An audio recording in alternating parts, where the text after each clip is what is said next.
into this video, I just want to say this is not a video dogging on Dying Light the Beast. This is a video actually praising it for all of the things that it's done right since the last game. If you bought Dying Light 2 when it came out and regretted it, I think after watching this video, if you have the same opinion about Dying Light the Beast, you will reconsider. So a lot of games in our industry have a problem with the third title. Every time the third title comes up, something goes wrong in their heads and they just fuck it all up like Payday 2, amazing game. Payday 3, Killing Floor 2, amazing game. Killing Floor 3, that's why I prefer. I think games nowadays, every time they get to the third title, they just start I'm coming. Now, Techland made an absolute masterpiece in the first Dying Light game.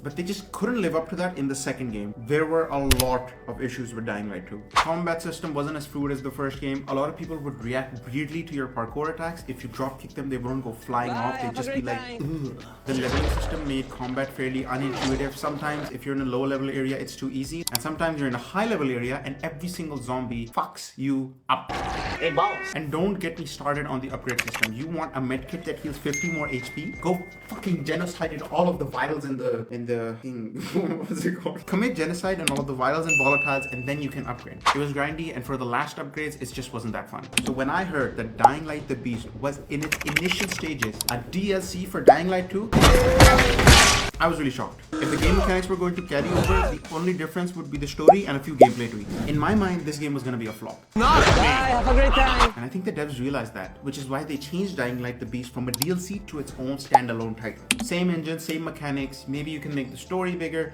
but what more can you really do if the blueprint was there? But oh my god, did they deliver.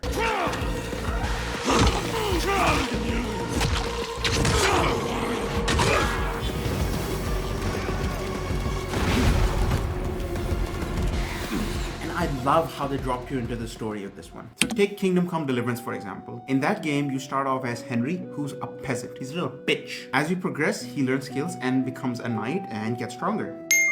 In the second game, he actually starts with all of those skills that he had, but in the prologue, due to a back injury, your bane goes and you lose all your skills. It's a very clever way to justify progressing again in the second game. But even then, players of the first game would feel like some of the progress has been lost. In Dying Light 1, Kyle Crane is already a beast. Not in that sense. I'm shouting because this fucked up infected motherfucker with guts hanging out of his mouth. But he still eats vitals for breakfast and makes volatiles shit themselves. In Dying Light the Beast, Kyle Crane, our boy, has gone through 13 years of torture. He's mentally fried and his muscles are atrophied. But still, he's a genetic freak. As soon as you start the game, Kyle has all the basic parkour and combat skills that he did from the first game. He can already wall run, he knows how to tic-tac, he knows how to ledge jump, etc, etc. And this makes so much sense. Just because you haven't fought for 13 years doesn't mean you'll forget how to throw your own weapon. Sure, you might not be as smooth and it might take some experience, and this is why the leveling mechanics makes this Dying Light so much more fun. As your character levels up, Kyle remembers more of his skills. You don't unlock them, he remembers them as he gets more experience getting back into the fight. This makes total sense. At a certain level, like after fighting a ton of zombies, he unlocks the instant escapability. I mean, that makes so much sense. Why do other games not do this? Having all the skills beforehand does make the existing progression system feel a bit smaller, because Dying Light 1 had this huge skill tree. Even Dying Light 2 had quite a bigger one. You only have parkour, survivalist, some combat, and a few beast skills, which we'll get into later. Or maybe not. Fuck you. I'm sorry guys, please don't click off the video. And also, turning into a beast has been made much more fun. So there were instances in Dying Light 2 where you become this volatile-like creature that Aiden is, and those parts were always really fun, but it's only some parts of the story right after a cutscene, so it's not really something you get to enjoy. It's just like a cutscene, essentially. But the beast adds so much more to that. The execution, the glory kills. The only critique I have about a system like this is please add more various animations. It is so much fun, but it gets boring fast after you've done it for like the 1000th time. which is pretty much all I've been doing because it's so much fun. And also the fact that the beast mode kind of runs out a little too quickly, especially if you use the abilities, it dries out so fast. I haven't actually maxed out the beast skill tree yet, so I don't know how it's going to look at the end, but right now it does feel like it ends a little bit too quickly. Alright, let's move on to the next big thing about Dying Light, basically the staple of Dying Light games, the Knights. Get back here and be careful. The nightmares are awake. Don't let them see you. Shit. They must have heard me.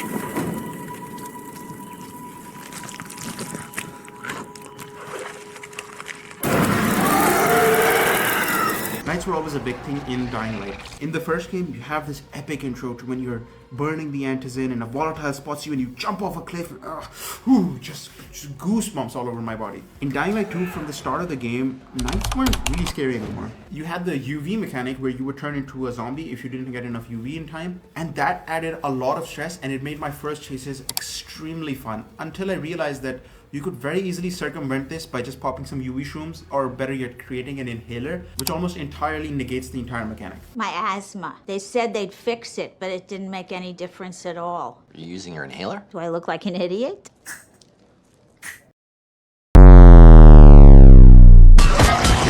You didn't have to run to safe zones or use UV bars. You could just... And the worst part, that for the first 2 chase levels, all you get are vitals, no volatiles.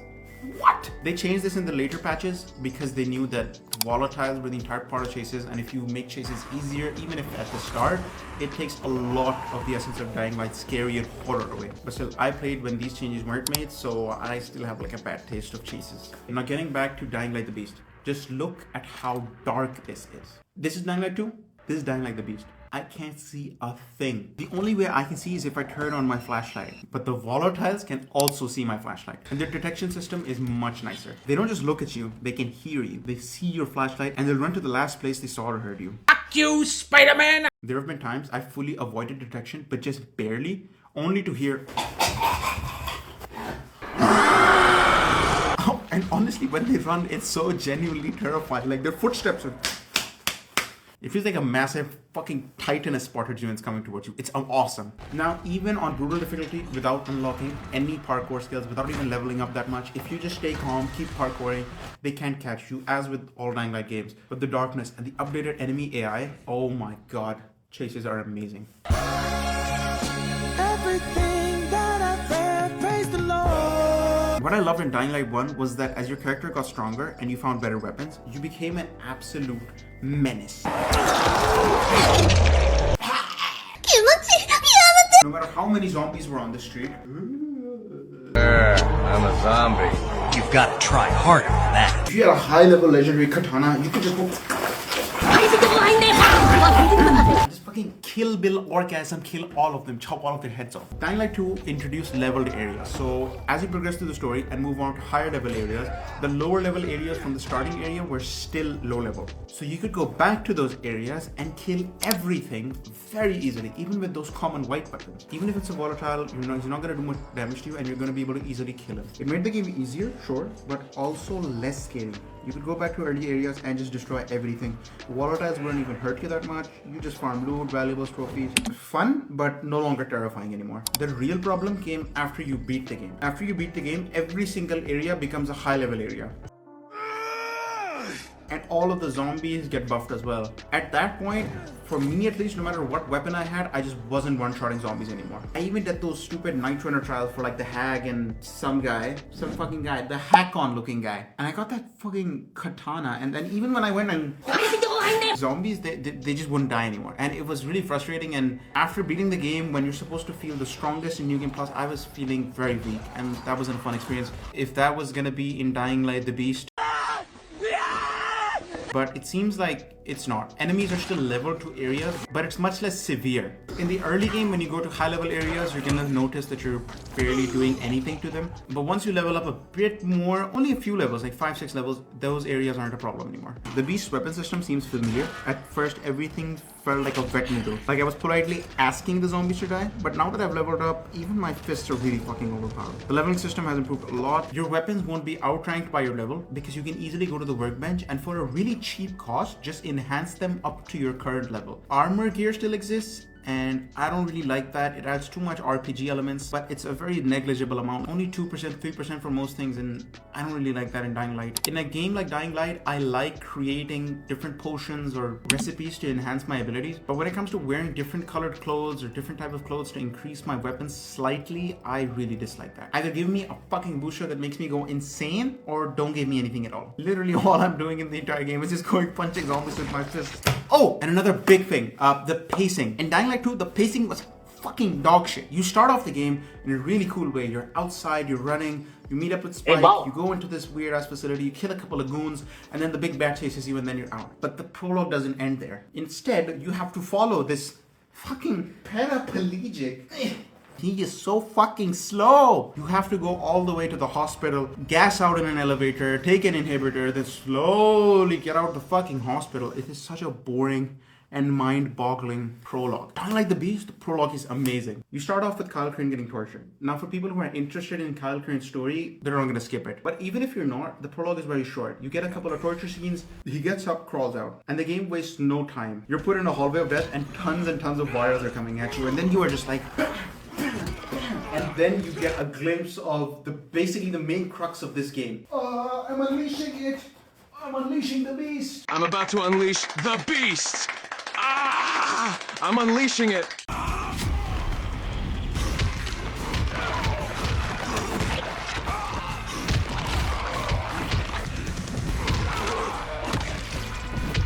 You start ripping the heads off vials, and from this moment I was like, yes. You get out, you do a quest for a lady, kill a big bad guy, and then you're out. The game starts. Amazing pacing. Drop us into the game. If players don't like the story, they don't have to sit through it. You know, that's the thing about these games. You don't have to force the story from the very beginning of the game. The players can experience the story from the main quest. And if they're more interested in it, just have interesting side quests that expand on the lore a bit more. The only real basic issue with this game is when you have segments like this.